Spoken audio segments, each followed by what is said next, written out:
আল্লাহ তাআলা বলছে, বান্দা এবার যদি মনে করে থাকো তোমার গুনার পরিমাণ বেশি, তাইলে তুমি অন্য কোথাও গিয়ে লাভ নাই। আমি আল্লাহ তোমাকে আশ্বস্ত করতে চাই, গুনাহ যদি তোমার আসমান পরিমাণ হয়, গুনাহ যদি তোমার সমুদ্রের ফেনা পরিমাণ হয়, গুনাহ যদি তোমার হিমালয় পর্বত ছুঁয়ে যায়, গুনাহ যদি তোমার এই জমিনের বালুকণা পরিমাণও হয়, তুমি অন্যদিকে যাইও না।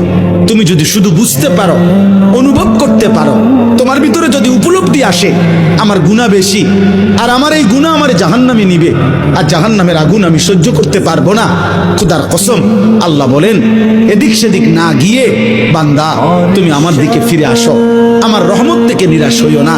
আমি ওয়াদা করলাম, আমি আল্লাহ এক সাগর নয়, আমি হাজার সাগর, এক পৃথিবী নয়, আমি আসমান ছোঁয়া গুনাহ একবারে একসাথে মাফ করে দেব।